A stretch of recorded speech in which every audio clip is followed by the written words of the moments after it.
ना के 4 भुजा और 21 ब्रह्मांड के भगवान के 1000 भुजा। जैसे 4 हॉर्स पावर की एक मोटर हो और 1000 हॉर्स पावर की हो HP की, तो ज्यादा अंतर से बहुत गणा बिना गिनती का। इसी प्रकार एक असंख्य भुजा की का भगवान है, असंख्य भुजा का भगवान है, उसको पूर्ण ब्रह्म परमात्मा कहते हैं। उसकी असंख्य भुजा है, शंख यानी नील पद्म शंख, उसकी शंख भुजा है। अब तुलना करके देखो, एक तो थर्मल प्लांट हो, भाखड़ा डैम पर जो इंडिया का सबसे बड़ा पावर हाउस है, और भाई एक 33 kV का हो, एक 4 हाउस पावर की मोटर हो। अब उसकी तुलना में वह कुछ भी कोई ना, पर अपनी स्थिति 4 हाउस पावर की मोटर की भी बहुत होश है। इसी प्रकार 21 ब्रह्मांड के भगवान ज्योत निरंजन को ब्रह्म कहा। ज्योति क्यों कहा कि योगी जन अंदर जब अपना आभास करते हैं उन्हें प्रकाश दिखाई दे से, और वो प्रकाश ज्योत निरंजन का है। वैसे तो प्रकाश सभी देवों का है, तीनों देवताओं का भी प्रकाश ही है, लेकिन इनमें अंतर है। जैसे एक तो 0 का बल्ब हो, एक 60 वाट का हो, एक 100 का। चानना सबका है, पर अंतर बहुत होता चला जाएगा। एक ट्यूबलाइट हो, एक मरकरी बल्ब हो, यानी तो इस प्रकार। और फिर एक दिन निकला हुआ, दिन निकलने के बाद वह सारे फेल हैं। बेच सकते 1000 ट्यूब जला दो और 1000 बल्ब ला दो, वो कोई काम ना करे। वो सूर्य का चांदना रोशनी ज्यादा लाभदायक होगी, उससे शक्तिमान है। इसी प्रकार ये 4 भुजा के भगवान ब्रह्मा विष्णु महेश और 21 ब्रह्मांड का भगवान 1000 भुजा का सेंसर भुजा का ज्योत निरंजन। और इससे ऊपर एक परब्रह्म है, ब्रह्म और परब्रह्म। अभी तक हम भी नहीं सोचा करते, कई पूछते ना विद्वानों से जो बड़े बड़े मंडलेश्वर, तो हम पूछते जी ब्रह्म और परब्रह्म में कोई अंतर है? अगर नहीं, वही ब्रह्म वही परब्रह्म। उसकी उपमा की गई है, ब्रह्म की और परब्रह्म की एक उपमा दी गई है। और वह पूर्ण ब्रह्म भी लिखा है कि बस वही ब्रह्म, उसको पूर्ण कह लो और चाहे परब्रह्म कहो। उनकी बात सुनकर हम चुप जरूर हो जाते थे, पर अंतःकरण में जरूर रहती है। जब ब्रह्म के आगे पूर्ण लगाया है तो ब्रह्म कोई और शक्ति है, और पूर्ण जब उसके साथ लगा है तो ब्रह्म पूर्ण नहीं है। नहीं तो पूर्ण शब्द की कोई आवश्यकता नहीं थी, और परब्रह्म की कभी आवश्यकता ना थी।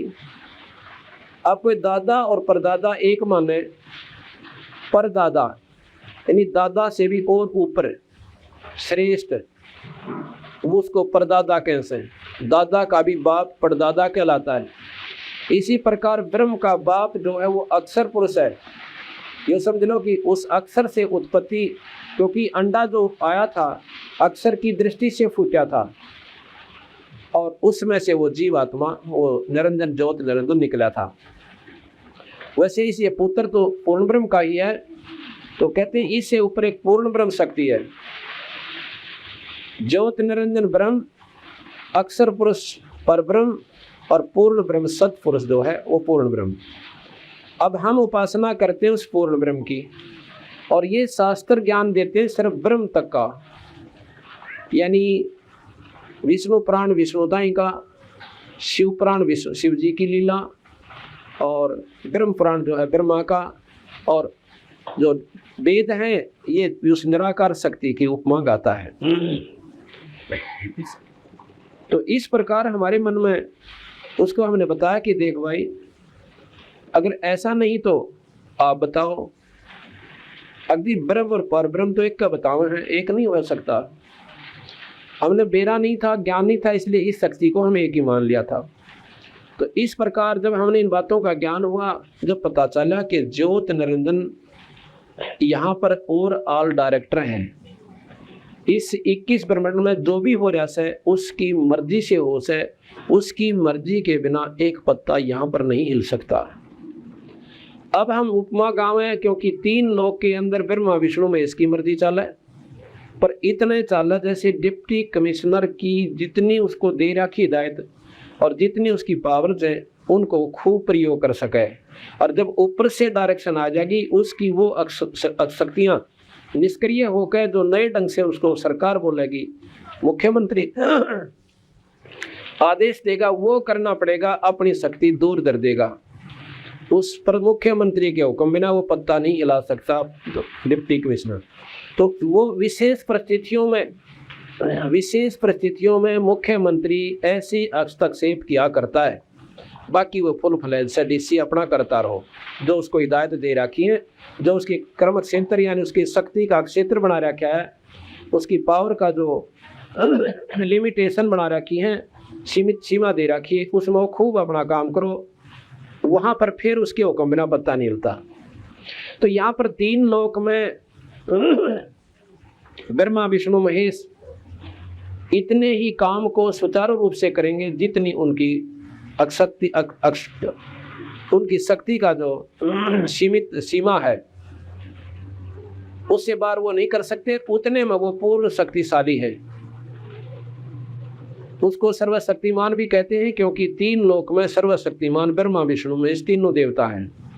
21 ब्रह्मांड में सर्वशक्तिमान ज्योति निरंजन है और भाई और आल सब के ऊपर पूर्ण ब्रह्म परमात्मा। वैसे बीच में परब्रह्म रह गया, ये परब्रह्म भी उस सत्पुरुष का ही अंश है।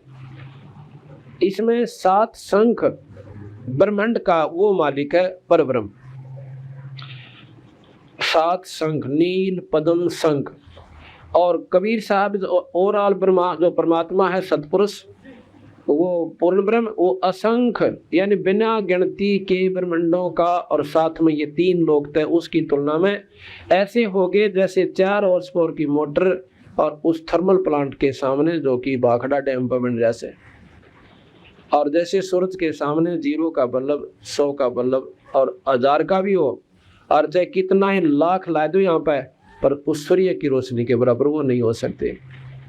इसी प्रकार उस पूर्ण ब्रह्म परमात्मा की शक्ति के सामने ये सभी शक्तियां फिर निष्क्रिय हो जाती हैं जब उनसे संपर्क हो जाता है। जैसे सूर्य उदय हुआ और ये सब जितने भी कृत्रिम जो बनावटी हमारे चांदने थे खत्म हो गए, और ये भी कृत्रिम लोक हैं।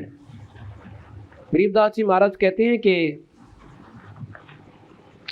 कृत्रिम जीव बुलाने भाई और निज घर की तो खबर न पाई। ये कृत्रिम जीव है, ये बनावटी सारे, ब्रह्मा विष्णु महेश भी बनावटी है। गीता जी में भगवान कृष्ण ने साफ लिखा है कि एक ब्रह्मा की दिन रात में, एक रात्रि में 1000 चतुर्युगी पूर्ण होती है। और वही गरीबदास जी कहते हैं एक ब्रह्मा की रैन में 14 इंद्रजात। देख गीता लिख रखी गरीबदास जी में, एक ब्रह्मा की रैन यानी रात्रि में और 14 इंद्रजात। उधर से एक इंद्र की अवधि बताई 72 चौकड़ी युग, एक चौकड़ी में 4 युग। देख कितनी गजब गणना इस मालिक ने दे रखी पूर्ण ब्रह्म परमात्मा गरीबदास जी ने इस ग्रंथ साहिब में। 72 को 4 से गुणा करो, 2 से 88 युग हो गए, और 14 से गुणा फेर करो 1008 युगों से।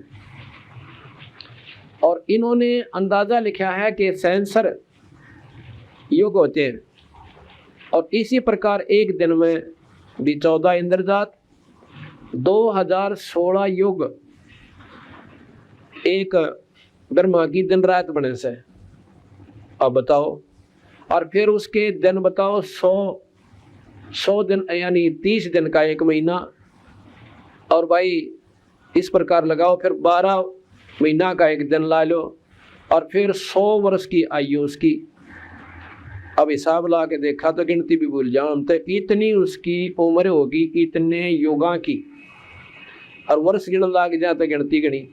तो उसको भी कहते हैं वो भी अंत में समाप्त होगा, वो भी मरेगा। और ब्रह्मा जी का 51वां वर्ष चल रहा है, एक पूर्व अर्ध वो तो खत्म हो लिया, अब उसका उत्तरार्ध चल रहा है, और उसका पहला वर्ष 51वां वर्ष चल रहा है। यानी जब 50 खत्म हो गए तो भाई वो आने वाले 51 खत्म हो गए तो 49 भी जाएंगे, अर्थात ब्रह्मा का अंत होगा। फिर लिखा है कि ऐसे ऐसे 7 ब्रह्मा जब समाप्त हो जाएंगे, एक विष्णु जी का अंत होगा। विष्णु जी की इस ब्रह्मा से इतनी ज्यादा आयु है। फिर कहते हैं कि 7 विष्णु जब समाप्त होंगे तो एक रुद्र या एक शिव मरेगा, एक शिव का अंत होगा, भगवान शंकर मरेंगे, समाप्त हो जाएंगे। गरीबदास जी महाराज कहते हैं ऐसी उम्र बुलंद मरेगा अंतरे, और सतगुर लगे ना कान न भेंटे संतरे। इतनी लंबी आयु होगी भी तो भी दुरुक्ति होगी। हम तो 100 साल की आयु को ही बहुत कुछ मान लिया। अब हम इनको अविनाशी भगवान कहते हैं, और गरीबदास जी कहते हैं अविनाशी को ना, ये तो नासवान है। और यह बात हमने कड़वी लागे, क्योंकि हमने इनको अविनाशी परमात्मा मान रखा है। अविनाशी हैं, कितने हैं हमारी दृष्टि में अविनाशी में? जैसे एक मनुष्य की आयु 100 वर्ष, और एक वर्ष में 365 दिन, और 100 तो गुणा करो, कितने हो गए? 36,500 दिन एक व्यक्ति की आयु होगी। और फिर इसमें घंटे गिन लो, पैर गिनो, 8 पैर का एक दिन रात हो है। अब पैर बनाओ। और एक ऐसे जीव भी हैं जो एक पैर के अंदर पैदा भी होने से बच्चे भी पैदा कर लेते हैं और मर भी जाते हैं। अब जैसे सीजनल कीड़े आप बरसात में देखोगे, आज गिदाई उत्पन्न हुई और बच्चा का ढूल आ दिया हफ्ते के अंदर अंदर, और इतना बड़ा कुंबा जोड़ दिया गिनती कोई ना हो, और तीसरे दिन हफ्ते के अंदर वो खत्म भी हो जाती है। अब उनकी अगर वो विचार करें कि ये आदमियों की आयु तो बहुत बतावे हैं, इनकी तो 36,500 दिन है, और ये मेरे ख्याल 10 दिन में पैदा भी हो ले और मर भी ले। अब ये सोचे कि भाई ये कद मरते होंगे, ये तो मरे कोई ना, को जाओगे 36,000 दिन, और हम 15 दिन में मर लिए और पैदा हो लिए, तो हमने वो अविनाशी मान लेते हैं कि ये कोई ना मरे। इसी प्रकार हमारी जो आयु है उनकी दृष्टि में ब्रह्मा विष्णु महेश की आयु की तुलना में सीजनल कीड़े जैसी है, और उनकी दृष्टि में हम ऐसे हैं कि ये तो ऐसे कैचवे पैदा हो गए और कल न मर जाएंगे।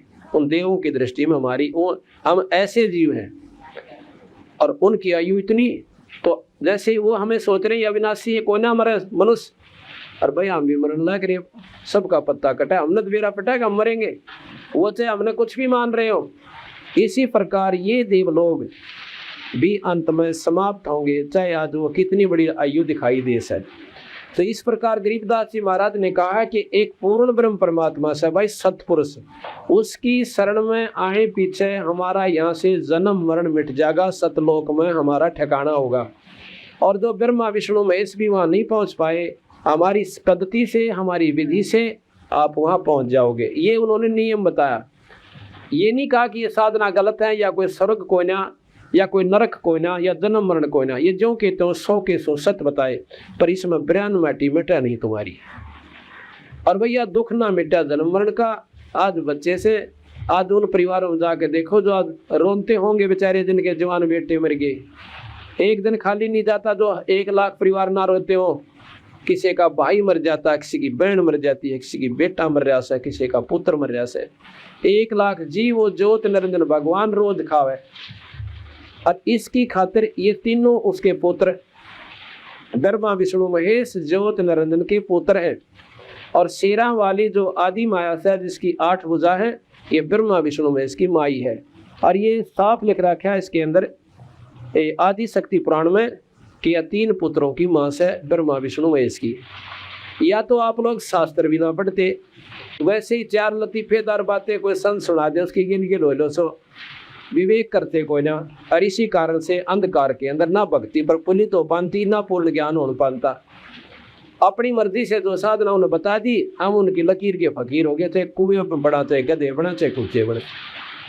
तो जब तक विवेक ना होगा उस भक्ति का कोई लाभ नहीं से। कीकर बोली, बबूल बोलिया, और कोई कह दे आम लागेंगे, हम तो आरूढ़ हो गए उसकी बातों पे।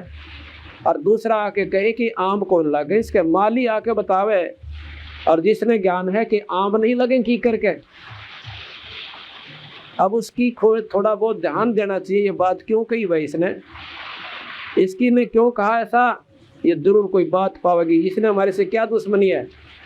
तो आज जो हम कीकर को कीकर कह रहे हैं, बबूल को बबूल बतावे हैं, और आम की महिमा आपको गुणगान गावे हैं, एक भगत जी कहने लगा कि जैसे हमने सुना है महात्मा बुद्ध ने कितना प्रचार कर दिया, कितने मतलब कई कंट्रियों में और लाखों करोड़ों व्यक्ति उनके अनुयायी हो गए, क्या महात्मा बुद्ध को पूर्ण ज्ञान नहीं था? भाई महाकबीर साहब के अनुसार तो उन्हें कति ज्ञान नहीं था, कति पूर्ण नहीं था, और उनकी साधना इनकम्प्लीट थी, अधूरी थी, लख 84 की थी। बोला जी फिर इन बातों को सुनकर हम क्यों कर विश्वास करा आपकी बात पर कि इतने बड़े बड़े महापुरुष हो गए और उनकी साधना। मैं बोला एक बात बताओ, कोई कहे कि 25 किला में ये पेड़ खड़े हैं और आप बताओ इसमें क्या आम को ना? अब जिसने नो बेरा है कि ये कितना जाटी खड़ी से कहीं पर बड़बेरी है और कितना बबूल यानी कीकर है और झाड़ बोझड़े खड़े से, और वो आदमी घूम फिर कहने कहते भाई इसमें आम कती नहीं, आम का पौधा कोई ना। और उसकी बात ने वो मूर्ख नो कह छोड़ दे, जब इतने विस्तार में और इतने वृक्षों में कोई आम कोई ना, आम है नहीं होता तो जरूर बता देता मैं। इसी प्रकार और पेड़ बहुत है पर आम नहीं है, तुम आम को कि इसमें आम है और हम कहीं इसमें आम कोई ना। इसलिए साधना का अंतर है, आपने समझ में लिया। तो उस भाई को बहुत इस बातों का सुनकर काफी असर हुआ, तो उसने कहा आगे फिर हम बताना चाह रहे थे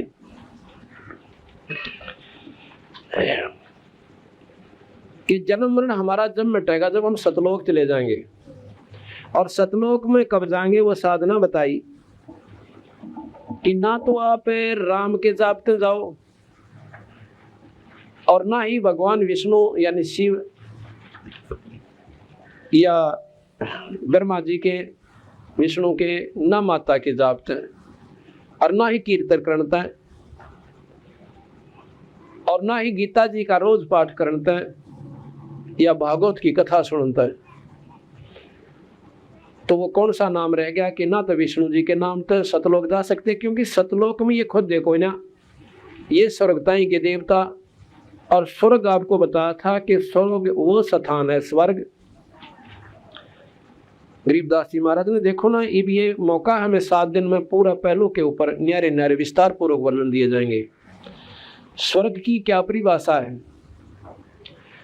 स्वर्ग तो वो बताया कि ऐसा स्थान है जहां पर बहुत सुख सुविधा उपलब्ध है।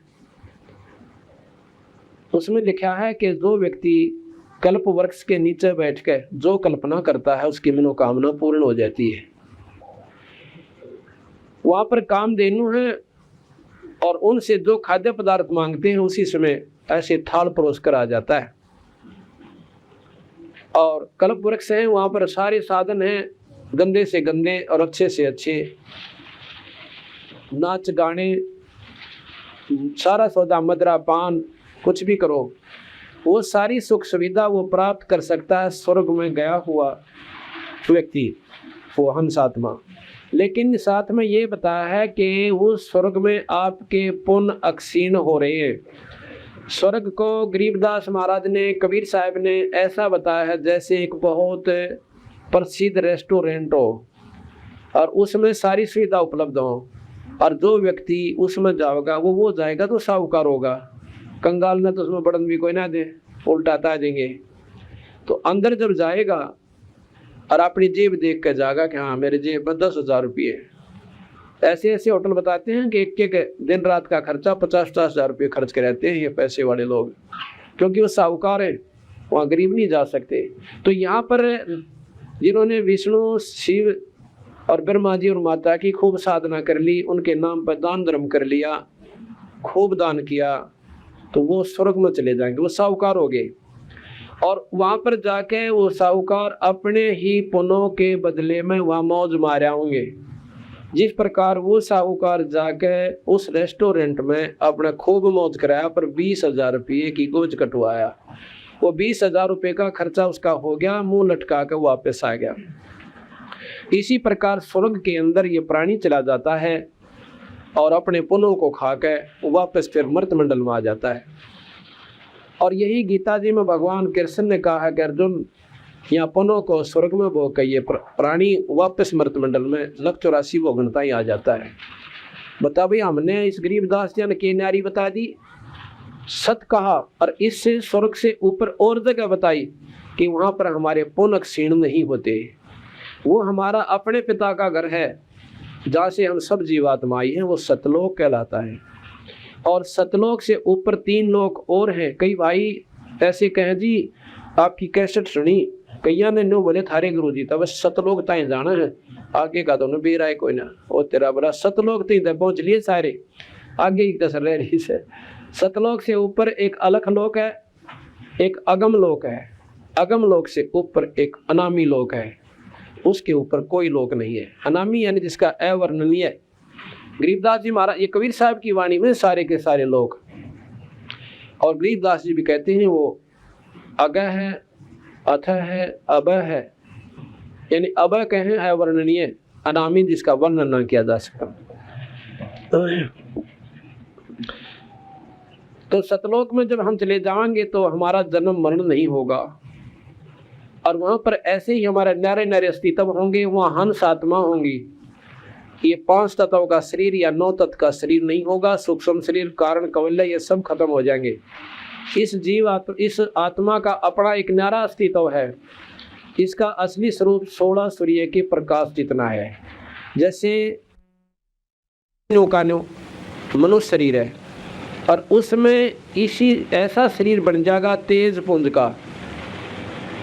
अब ये 5 तत्वों का है, ये 5 तत्व इसमें दिखते हैं को ना, पर इसका ये अवस्थित हो जाऊँ का तो इसमें हवा, अग्नि, मिट्टी, वायु, जल ये सारे मिला रखे, आकाश, पर दिखते तो कोई ना। पर यह चीज़ नहीं की बनी हुई, कितनी सॉलिड है, पक्की है, घूम रहे फिर रहे जानी हमारी दृष्टि से तो बढ़िया है। इसी प्रकार उस तेज पुंज से वो शरीर मिलेगा। वो ऐसा शरीर होगा 16 सूर्य जितना उसकी रोशनी होगी, पर गर्मी ना होगी, और उसमें ना कोई दुख होगा, ना शरीर में कष्ट, ना गोड्य दुख, ना शर्मा भड़क, ना कैंसर, कुछ भी नहीं हो सकता, ना द्वेष उत्पन्न हो। वो मेर की लहर हरदम उस जीवात्मा में, उस हंस आत्मा में बनी रहती है। तो उनको परम हंस की संज्ञा दी गई है। तो जब हम वहाँ पहुँचे, जैसे भी हम इकट्ठे हो गए, बेटा बेटी हो गए, पहले हम आए, हमने नहीं बेरा था, हम कहाँ पैदा होंगे, जन्म हो गया अपने कर्म अनुसार, और फिर नो भी ना बेरा था हमारी शादी किसके साथ होगी और कहाँ जुगाड़ जुड़ेगा, वो भी जुड़ गया। फिर नो भी ना ज्ञान था कि हमारे लड़के होंगे, एक लड़की होंगी, वो भी कर्म संस्कार से आप पर जुड़ गया। आगे काम नहीं बेरा, हम इनके साथ कितने दिन और रह पाएंगे, वो भी आप पर होगा, क्योंकि संस्कार पहले लिखे हुए। इसी प्रकार जो विधि हम बताएंगे, ऐसा बंदी छोड़ भगवान कबीर साहब गरीबदास जी ने बताया कि इस विधि से जो हम कहें करे जो कोई, और मन धारे सो देखे, ये लक्षण योग लखाऊं निर्गुण, फिर बहुर दरैनी बेख है। ये बहुत गहरी वाणी। बेख मतलब बेख कहें, जैसे योग दूसरे संत लाल कपड़े पहन लें, वो कहते हैं ना भेख बना लिया न्यारा। अब ये कपड़ा है, शरीर भी एक कपड़ा से, कहते दोबारा इस कपड़े को नहीं प्राप्त करेंगे, जन्म मरण नहीं होगा। बहुर दरैनी बेख है, यानी दोबारा ये हम बेख धर रहे, तो हम मनुष्य का धर रहे हैं, और फिर कुत्ते का बेख धर लेंगे, ओलिया बिगाड़ लिया, कहते फिर तुम्हारा जन्म मरण नहीं होगा। जो हम कहें करे जो कोई, जो हम कहें ऐसे कर लो। ना तपस्या करनी, ना धोना बगात फूकना, ना उपवास रखना, ना श्राद्ध करने, ना कनागत रखने बनाने, ना ग्यास और ना मंगलवार और ना शुक्रवार, कोई व्रत नहीं रखना। एक बंदी छोड़ का नाम और भाई धर्म का काम, साल भर में एक बंदी छोड़ का अखंड पाठ बस। और साल भर में जैसे अपने संत समागमों उन्मादते रहना। जितना भी आपसे मान ले कोई गरीब आदमी से भाई धन नहीं है उसके पास, देना कोई बड़ी बात नहीं, आज से की हुई सेवा उस धन से भी ज़्यादा काम करेगी, क्योंकि उसकी कसक परमात्मा में 100 की 100 है। जिसने अपना शरीर सौंप दिया तो बाकी के रह गया। और भाई दोनों कर सकते हो, ये आपको आगे मान लो जन्म पूरा आपका अगला जन्म होगा, मुक्ति ना हो पाई, अगले जन्म में यह समस्या तो मिट्टी पाओगी जो धर्म पुण्य कर रहे हैं कि भाई नौकरी। आज ऐसी ऐसी बहनें जो आज से 20 साल पहले मास्टर नहीं लागी या कोई और नौकरी प्राप्त करी, और 20 साल पहले तो लड़कियां पढ़ाया भी ना करते, वो क्यों पड़ गई भाई? उनने पाछा पुनदान कर रखा था और मौज मारी, और जिन ना कर रखी तो वही तो गोबर बटोले जड़े ढोल ना गिरी। तो अपना दिया हुआ छानी नहीं रह सकता, तो कम से कम उसका अब जितने भी हम नौकरी प्राप्त भक्तजन है, आखिरी कफन ताई का प्रबंध भगवान ने पहले कर दिया। क्यों न दान कर रखा पाछे। इसी प्रकार देते को हर देता है, जहां तहां से आन, और ना दिया फिर मांगते फिरियो, परमात्मा सुने नहीं कान। ठीक है, आपका जन्म दूसरा हो जाएगा मनुष्य का, और जो दान नहीं करे फिर दिक्कत बनी रहेगी, वह समस्या फिर धन की फिर बनी रहेगी। जिन्होंने अब पुण्य कर दिया खुले हाथ हैं और अपना भजन भी करें जाओ, और धर्म करते हैं धन नहीं घट सकता अगर नाम लेकर करे तो, ये नियमित बात से। दान दिए धन नहीं घटे, न्यों कहते साहिब कबीर। तो ये सारी पहलू धीरे धीरे आपको वर्णन की जा रही हैं, ताकि हर पॉइंट पर आपका दिमाग, आपका जो मन स्थिर हो पावे कि ये काम भी अवश्य करने पड़ेंगे। तो ऐसी प्रक्रिया करने से हम कहाँ चले जाएंगे? हम सतलोक में चले जाएंगे। सतनाम सारनाम ये हमें सतलोक ले जाने में सहयोग देगा। और जो हम वो दूसरे मंत्र देते हैं वो हमारे यहाँ के इस 21 ब्रह्मांड में जितने भी कार्य हैं इनके आधार पर पूर्ण होंगे। ये जो कमाई है या उरले लोक की, और जो सांस का सुमन सतनाम और सारनाम, ये उस सतलोक की परलोक की हमारी कमाई है। तो वहाँ पर जब हम पासपोर्ट हमारा एक और बनेगा, वहाँ जाकर जब हम देखेंगे तो उसके बदले में वो धन चाहिएगा, नाम के सुमरण का, यानी सतनाम का और सारनाम का। तो आपके पास धन है, आपकी टिकट बना दी जाएगी कि वहाँ तक इतने पैसे लगने थे, इतने सांसों की पूंजी चाहिए थी, इतने सांसों की पूंजी आपके पास है, तो आप परलोक भेज दिए जाओगे। इसमें घड़ी योग साधना की हो सकता कोई ना, नियमित सी बात है। जैसे हम यहाँ का पैदा हो गए, इसी प्रकार वहाँ संस्कार जुड़ जाएंगे। जिसकी वह सांसों की पूंजी नहीं रह रही, उसको वापस भेजा जाएगा, कमाई फेर करवाई, मनुष्य शरीर मिलेगा, और बंदी छोड़ कबीर साहब अपने अंश भेज के उनको फिर भक्ति मार्ग पर लाओगे। आज देखो कोई कहाँ के और कोई कहाँ के। बंदी छोड़ कहते हैं कि कारण ना बेरा, ये कौन है? वो तो इनको अपने बच्चे समझ के, अपने ही खाजा समझ कर सबने पैदा करे बैठा है। लेकिन जो हंस आत्मा ने आज बंदी छोड़कर सतनाम मिल गया, सारनाम मिल गया, वो काल के पास नहीं जाएंगे, जन्म से उनके लाख हो जाइए, मनुष्य के होंगे, मनुष्य के जन्म। हो सकता है उनके बीच में कोई संत ऐसा ना मिले, वो उस जन्म की पूंजी कुछ अक्षीण कर कर चले जाएंगे, लेकिन फिर बंदी छोड़ संभालेंगे। अब हम उस बंदी छोड़ के, अब देखो हम कैसे पैदा कर रखे हैं काल ने। कहते हैं अब कबीर साहब ने पैदा तो यही करने पड़े, क्योंकि प्रफुल्लित तो हमारा शरीर ही ने तो बनवाना से, काल के ही लोगों से शरीर भी बन देना है, फिर हमें भक्ति वो अलग से देंगे। कहते हैं कोयल क्या करती है, वो अपने बच्चा का पालन पोषण नहीं करती।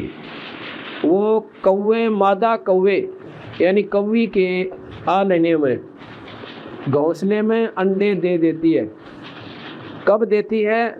जब वो मादा कौवी की चारा तरण खातर, चोगा तरण खातर चली जाती है। कौवा बड़ी स्पीड तो जाकर दूर निकल जाता है, और वह देखती रहती है मटर मटर के कौन सी कौवी उठे और तू अपने अंडे इसमें दे। अगर वो न्यारे अंडे देती है तो मादा कौवी और कौवी उसके अंडे ने फोड़ के खा जाते हैं, इसलिए वो अलग नहीं देती। अपने अंडों को उस कौवी के घोंसले में डाल देती, मिनटा में अंडे दे देती है और वहाँ से उड़ जाती है। अब वह कौवी वापस आती है, वह देखती है जब 2 अंडे थे तो 4 पाँव, 4 नहीं तो एक आध जन कहते हैं कोयल तड़े में सरका देती है, वो फूट जाता उसका और अपने दे देती है। अब वो असमंजस में पड़ जाती है कि 2 अंडे मेरे थे, ये 2 किसके आगे। तो वह सोचा कि ना से तेरे ये ना हो, वो चारों के चारों ने से लेती है और से करके यानी उनको पोषण देकर उनको बच्चा बना देती है। जब वो बच्चे उड़ने की तैयारी कर लेते हैं, जैसे फुदक फुदक कर उड़ते हैं, और कोयल देखती रहती है। कोयल भी कोई ना बेरा तेरे बच्चे कौन से इनमें, वह भी असमंजस में पड़ जाती है। पर उसके पास एक जादू है, उसके पास एक और तरीका से अपने बच्चों को ढूंढने का। जब वो नो देख लेती है ये बच्चे बहुत दूर तक उड़ाते हैं और वापस अपने उसी घोंसले पर आ रहे, तो वह क्या करती है, दूसरे वृक्ष पर बैठ कर अपनी कोहू कोहू की मीठी बोली बोले अब जो कोयल के बच्चे वो तो कान खड़े कर लेते हैं, और फिर बोल रहा है तो वो और उकसते हैं और वो उड़कर चल पड़ते हैं अपनी माँ की तरफ उस बोली के आकर्षण में। और वो कौवे आले अपने मटर मटर देखे जाए न्यू न्यू करके वो सुर कर वो समझ बना दिया कि बात से, तो वो उड़ कर वो बच्चे उस कौवी के गिले उस कोयल के साथ हो लेते हैं। और वो मादा कवि उन बच्चों के पीछे भाग गया कि मेरे बच्चे गए, बहुत दूर निकल जाते हैं। फिर उसको चिंता बढ़ती है कि कभी मेरे पीछे जो बच्चे रह गए उन्हें कोई ना खा ले, ये तो गए सो गए। वह उनका सब्र करके वापस अपने घोंसले पर आ जाती है और कोयल अपने बच्चा ने लेकर और साफ जाती है। अब हम गाँव में जाते हैं और कबीर साहब के हंस उस काल में, कबीर साहब ने अपने हंस इन काल के ये परिवारों में ठोक रखे हैं। अब हम एक घर में ऐसा देखा कि 2 व्यक्ति मानर 3 मुँह चढ़ारे, वो जो है वो तो है कौवे यानी काल के जीव हैं, और जो हमारी आत्मा थी वो आगी, क्यों उन हमारी बोली पकड़ ली। महाराज कहते हैं खोखापुर के काग मिले जन दोई रे, अरबों में कोई हंस हमारा होई रे। अब हम अपनी वाणी हर गांव में बोली, हर घर में कही ये बात सुनाई, जिनके जो हंस आत्मा थी बंदी छोड़ की वो तो इनको पकड़ कर और फटाफट नाम लेने लगी, जी नाम दे दो। संघर्ष करा गाँव अगर ने पैसे करते रहो, उसकी आत्मा इतनी आकर्षित होगी कि डटे ना जाता। उनके बस की बात नहीं है कि वो कोयल की बोली वो बच्चे पकड़ सके। महाराज कहते हैं हमारी बोली 100 लख है स्वदेशी मारा, वो हमारे देश का जो मेरी भाषा पकड़ ले। अब हम दूसरे देश में बोलेंगे ना, दूसरे राज्य में जाकर बोलेंगे ना, हरियाणी का होगा नोगा गारा कित का, तो हरियाणा का है हरियाणा, क्यों उनकी भाषा न पहचान लेते हुए। अब यूपी वाले यहाँ बोलेंगे उनकी भाषा न्यारी है, तो कहते हैं हमारी बोली 100 लख है स्वदेशी मारा। तो इस प्रकार कहते हैं हमारे जो गरीबदास कबीर साहब बताए हैं कि जो हमारी हंसात्मा है, जिन पाछे भक्ति करते करते और काफ़ी समय बीत गया, परितय सतमार्ग ना पाया, और पा गया तो उन पर कमाई बड़ी ना, ऐसी बात नहीं। खुद भगवान कबीर साहब आए जब बताएंगे, गरीबदास जी आए जब मार्ग बताएंगे, और ये फिर ढूंढा ठहरा रखा उन्होंने, वह शक्ति वही बात वही विचार, उन्हीं की कृपा, और आज वो अपना काम सार रहे हैं। तो इस प्रकार जो व्यक्ति मान लो अधूरा भी काम रह रहा है तो वो बेड़ा पार हो जाएगा। अब कैसे है, हमारे पास उन्होंने एक शब्द शक्ति दे दी बंदी छोड़ भगवान ने गुरु के माध्यम से।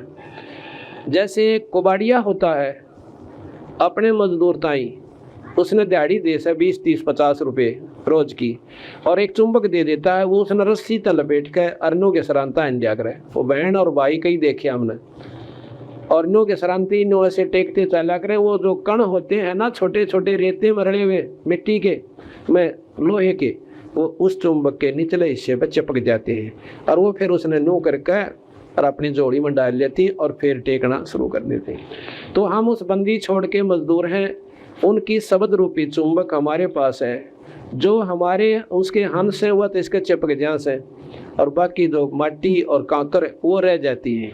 तो उन गाँव में तो ढूंढ लाए बंदी छोड़ अपने चुंबक फेर के, तो वो हंसात्मा है जो उस परमात्मा की काफ़ी दिनों तक भक्ति करती आ रही है। ये छोटी छोटी आयु के बच्चे, ये देखो कल शाम में 2.5 घंटे सत्संग हुआ, और ये बालक मुँह का नहीं देखेंगे, महाराज जी आगे की बात कहेंगे, ऐसा क्यों है।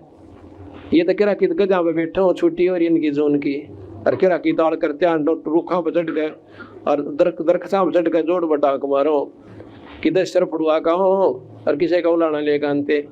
पर ये उस परम पिता के हंस है। गरीबदास महाराज कहते हैं बाजी से राजी नहीं है चोरा संतान नाल खुशहाल, और मल अखाड़ा जीतेंगे वह युगन युगन के माल। ये पहलवान है उस परमात्मा के अखाड़े के, गरीबदास जी के अखाड़े के, कबीर साहब के सतलोक के पहलवान है, और इन काल के लड़ना सवाई अपनी तैयारी करने लाएंगे। अब तैयारी की है, भगवान की नाम की शक्ति आ जाएगी, और न्यू ज्ञान हो जाएगा कि हमने स्वर्ग ना चाहिए, हमने ना तो राज चाहिए ना स्वर्ग चाहिए, हमने तो अपना सतलोक चाहिए। इतना अंतःकरण में हमारे बैठ जाएगी यह बात, तो फिर हम यहाँ से क्या होता। बीच में बड़ी ठगोरी है, इतनी ठगी बताई गरीबदास ने, तो उसमें कहा कबीर साहब ने मत लुटे रे हंस रस्ते में। अब रस्ते में लुटाई ज्यादा बनती है। अब हमने नाम ले रखा, जैसे 7 मंत्र हम करते हैं, ये इतने उत्तर मंत्र हैं कि गिनती नहीं हो सकती, इनकी इतनी कमाई बन जाएगी। और दो सांस का सुमन आपको बताया कि ओम सोहम पालड़ रंग हो रही हो, और 14 भवन चढ़ावा राम रंग हो रही हो, और 3 लोक पासंग धरा रंग हो रही हो, और तो ना तुला तुला राम रंग हो रही हो। इतना कीमत का ये एक सुमन, एक सांस का सुमन आपका है। और इसके बदले में वहां पर आपको स्वर्ग की ऑफर दी जाएगी रास्ते में कि आ जाओ भाई, देखो खड़ो कितने ठाट से। जो कर मेला देखा करे ना, उसमें सौपन होगा आपके साथ में, ऐसा दिखेगा कि जैसे हम जागृत में घूम रहे हैं, और उड़द बढ़ जाएंगे डूंगा बौड़ी बूझ गणे था जिन्हें पूर्ण ज्ञान नहीं से, और वहां उस स्वर्ग की चौंध में उलझ के वहां बैठ जाएंगे। एक भगत जी कह रहा था ना, बोला जी एक दिन सपना आया उन्हें कि आप चाली ना जब सारे आले तो ऊपर न अपने पाछे नु लारा लाग रहा, वीरों ने कितने भगत बाण भाई आन लाग रहे से। और जब आप पहुंचे एक बहुत ऊंची स्थान पर पहुंच गए तो वहां आप 7-8 जने रह गए, और बाकी कित गए बोला को तो नून बढ़ गया गली में, बोला कि करें डट जाई वाया तो बोला बढ़ गया स्वर्ग का नहीं। और हमने कहा भले पुरुष साढ़े ना जाना महाराज जी नाट रखा रही भाई, हम देखता हूँ एक बोला वह तो बोड़ का नहीं जी, हम तो आगे आगे में।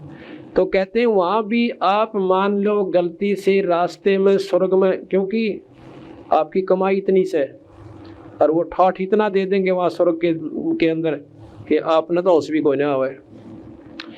आपके वहां भी कभी कोई खटक ऐसी लग जाए, कोई बात सुन के कि महाराज जितनों क्या करते स्वर्ग में खा कर पूंजी उल्टा जाना पड़ेगा। अगर तू वहां भी रो पड़ेगा ना मुझे याद करके, तो वहां भी छुटा लाऊंगा और दोबारा जन्म देना पड़ेगा। निर्भाग्य तो आधी पूंजी तो खा चुका होगा उन्हें। कहते हैं ब्रह्मा शिवमंडल ब्रह्मापुरी ऐसे विष्णु लोक में हो, अमरे गुण भूला नहीं तो अण छुटाऊं तो गुण, ये गुण बता रखे हैं कि कबीर साहब ने सतलोक में ले जाने की कही थी, ना कि स्वर्ग में लौटने की। महाराज भी कहे स्वर्ग हमने भी देखा पर हमारा मन कोई ना लग गया। और सुन मंडल को, सुन कहते हैं ऊपर आकाश मंडल में, ऊपर एक और सुन है, महासुन है, काफी सुन है। तो सुन मंडल को किया प्याना, प्याना माने प्रस्थान, और काल कर्म सब भाग्या। एक स्थिति ऐसी आओगी तो भौर गुफाओं में पार करके फिर काल की सारी अटकलें खत्म हो जाती है। उसके बाद एक मान सरोवर होगा, वहां पर इस अंश आत्मा को महाराज ने उसमें गोता लगवाना से, तो वहां पर 2 रूप में आओगा बंदी छोड़, अपने गुरु के रूप में आपको आगे खड़े पाओगे शब्द रूप शरीर में। तो वहां जाकर के आपको उस सतलोक मान सरोवर में नहाने के बाद आपके जो अंतिम अंतःकरण जितने भी शरीर से वो सब खत्म हो जाएंगे, जैसे कांतड़ी सी छूट जाएगी, और असली स्वरूप आपका हमारा वहां पर प्रकट होगा, जिसमें 16 सूर्य का प्रकाश होगा। उसके बाद विक्षेप रहित ये प्राणी होकर, और वहां पर जब देखेगा नीचे न, ये शरीर ऐसा लगेगा जैसे सूर्य का घर होया करे। सूर्य का जो घर होता है देखा होगा, वो 2-3 फुट का ऊंचाई, और उसमें और कीचड़ से बना दिया कर उसने, और बड़ा प्यारा गोबर खाए जा। तो ऐसा ये मृतमंडल स्वर्ग दिखाई देंगे उस बंदी छोड़ के सतलोक की तुलना में। गरीबदास जी कहते हैं इंद्र दा राज काग दा बेस्टा, इंद्र यानी स्वर्ग का राजा काग की बीट समान बताया सतलोक की दृष्टि में, की तुलना में। तो इन बातों का हमने जब ज्ञान होगा तो वही स्मारक पर सच्चे ढंग से लग जाएंगे।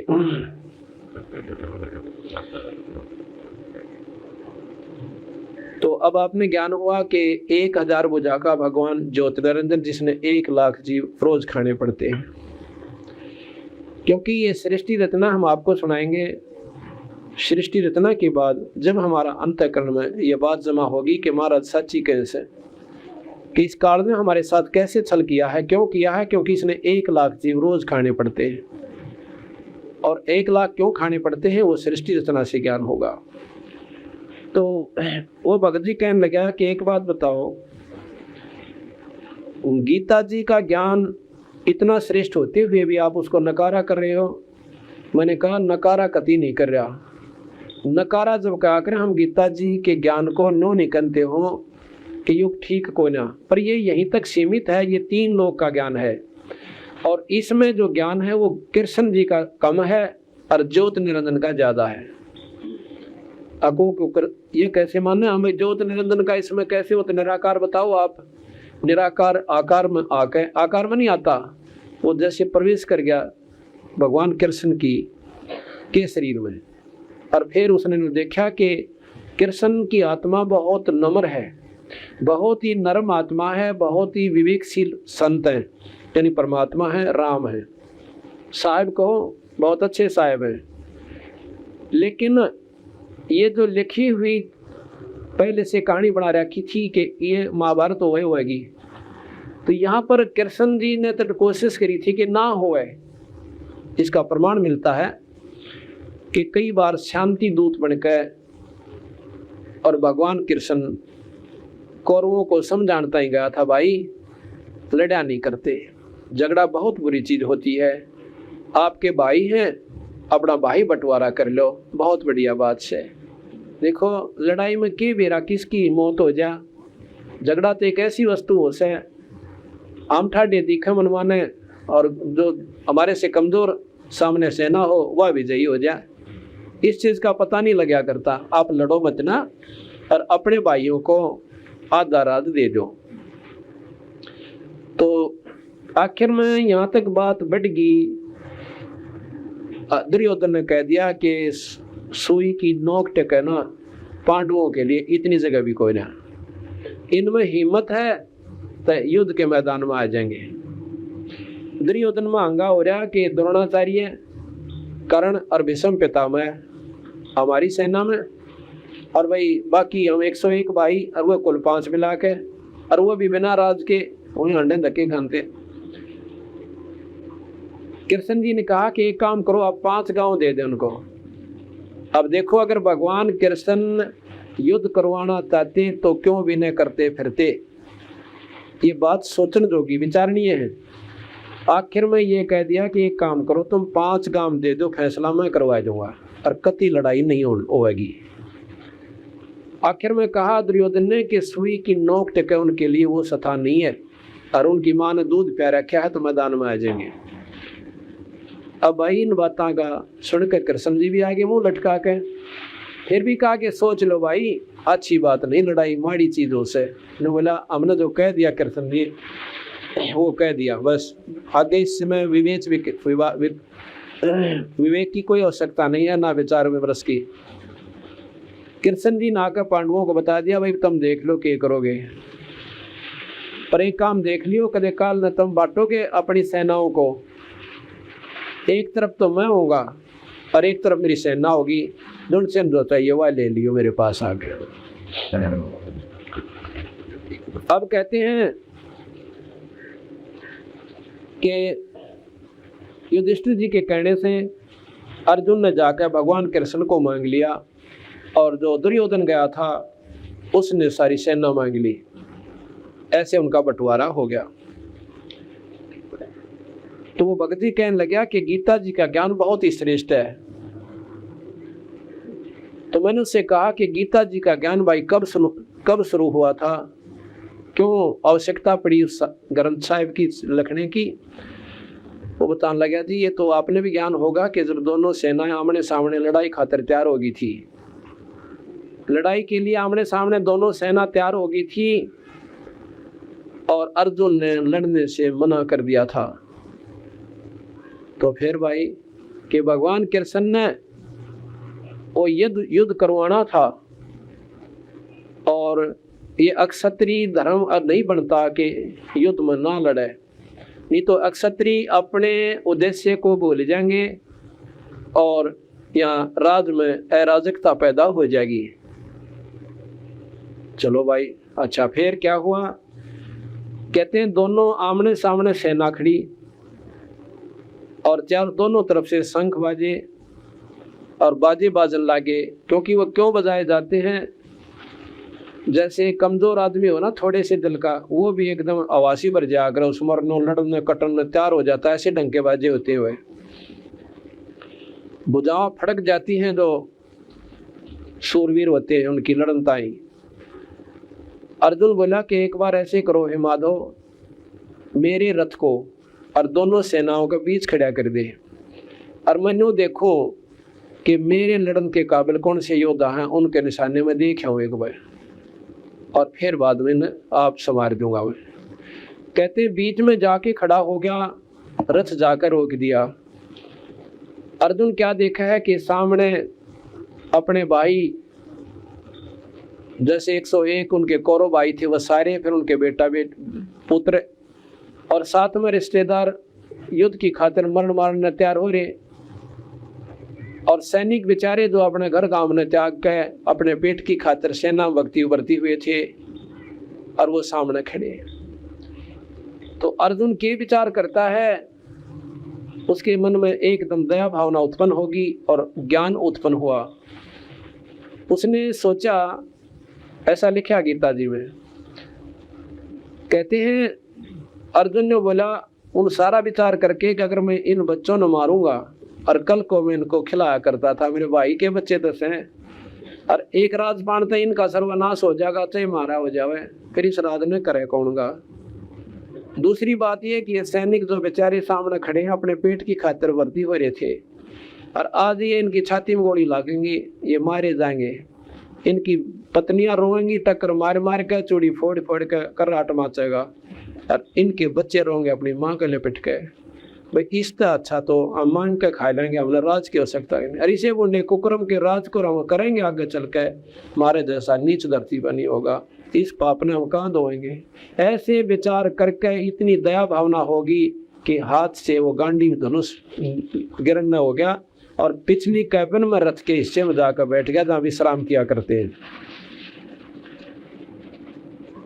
अब कृष्ण ने देखा कि अर्जुन तो चुपसा हो गया, बोला कोई ना, पाछे ने देखा है, क्योंकि रथ की जो चला रहे थे रथवान जो से वो खुद भगवान कृष्ण थे। उसने देखा कि वो तो बौड़े की तरह मुंह लटकाए बैठा पाछले हिस्से में, जैसा कि ये तस्वीर आप आम देखते हुए से तो तकरीबन सारे ही हैं। ये भगवान कृष्ण और साथ में अर्जुन दोनों सेनाओं के बीच में जाकर खड़े हो जाते हैं, और अर्जुन जाकर पाछे हाथ जोड़ कर बैठ जैसे, अब मेरे बस का कोई ना युद्ध करना। ये गीता जी है, इसको मैं से आपको मैं सुनाऊंगा, जब पता चलेगा। आप तो कई दफा इन्हों सोचेंगे कि महाराज जी वो अपने घर की गढ़ बताते हो, ऐसा ना लिख रखा हो गीता जी में, पर ये शब्द आपको इनके श्लोक सुनाऊंगा। संस्कृत तक नहीं आती कोई ना, पर हिंदी उन्हीं के द्वारा की गई है जो कि बहुत विद्वान माने गए। गीता प्रेस गोरखपुर की से ये निकली है किताब, छपी हुई है, और जो कि ये सबसे उत्तम ग्रंथ माने जाते हैं जो गोरखपुर गीता प्रेस गोरखपुर से बनते हैं। ये पीछे अर्जुन बैठे हैं कैबिन में, जबकि यहाँ तो इसने अपनी खड़ा हो जाना चाहिए था, लाठी लेकर, हथियार लेकर।